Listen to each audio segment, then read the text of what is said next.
नील माधव से श्री जगन्नाथ प्राट्यके की दिव्य कथा। बहुत प्राचीन समय की बात है। नीलगिरी पर्वतों के घने जंगलों में भगवान विष्णु का एक अत्यंत दिव्य और रहस्यमय स्वरूप विराजमान था, जिसे नील माधव कहा जाता था। नील माधव की सेवा एक आदिवासी भक्त करता था, जिसका नाम विश्वसु था। विश्वसु सच्चे मन और श्रद्धा से, पूर्ण विश्वास से भगवान नील माधव की भक्ति किया करता था और भगवान भी उसकी भक्ति से अत्यंत प्रसन्न रहते थे। नील माधव इतने दिव्य थे कि साधारण मनुष्य उनके दर्शन नहीं कर सकता था, केवल सच्चा भक्ति उन्हें देख सकता था। उसी समय मालवा के राजा इंद्रद्युम्न को नील माधव के बारे में जानकारी प्राप्त हुई। राजा के मन में भगवान के दर्शन की तीव्र इच्छा जागी। राजा ने ब्राह्मण विद्वान विद्यापति को नील माधव के दर्शन हेतु भेजा। काफी प्रयासों के बाद विश्वसु ने विद्यापति को दर्शन कराने की स्वीकृति दी, लेकिन शर्त रखी कि उनकी आंखों पर पट्टी बांधी रहेगी। मार्ग में विद्यापति ने चुपचाप सरसों के दाने गिरा दिए ताकि मार्ग को पहचाना जा सके।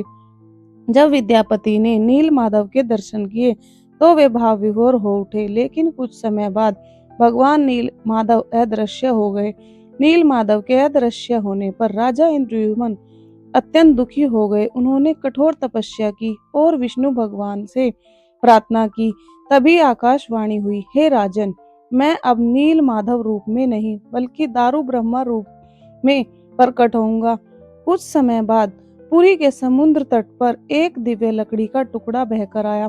वह लकड़ी साधारण नहीं थी, उस पर शंख, चक्र, गदा और पद के चिन्ह दिव्य अंकित थे। राजा इंद्रद्युम्न ने उस लकड़ी से भगवान की मूर्ति बनाने का निश्चय किया, लेकिन कोई भी शिल्पकार उसे तराश नहीं सका। तभी एक वृद्ध बढ़ई प्रकट हुआ। वह कोई साधारण बढ़ई नहीं था, स्वयं भगवान विश्वकर्मा थे, जिन्हें सोम विश्वकर्मा भी कहा जाता है। उन्होंने शर्त रखी कि वे बंद कक्ष में 21 दिनों तक मूर्ति निर्माण करेंगे और इस दौरान कोई भी द्वार नहीं खोलेगा। राजा ने वचन दे दिया। कई दिन बीत गए। जब भीतर से कोई आवाज नहीं आई तो रानी गुड़िया चिंतित हो उठी और द्वार खुलवा दिया। द्वार खुलते ही वृद्ध बढ़ई अदृश्य हो गया, क्योंकि वे स्वयं भगवान विश्वकर्मा थे। मूर्तियां अधूरी थी। तभी आकाशवाणी हुई, हे राजन, यही मेरा स्वरूप है। इसी रूप में मैं कलयुग में भक्तों का कल्याण करूंगा। उसी दिव्यदार रूप में ब्रह्मा से भगवान जगन्नाथ, बालभद्र और सुभद्रा प्रकट हुए। राजा इंद्रद्युम्न ने उसी स्थान पर भव्य मंदिर का निर्माण कराया, जो आज पुरी जगन्नाथ मंदिर के नाम से संपूर्ण विश्व में प्रसिद्ध है। नील माधव से जगन्नाथ बनने की यह दिव्य कथा हमें सिखाती है कि भगवान रूप नहीं, भाव और भक्ति देखते हैं।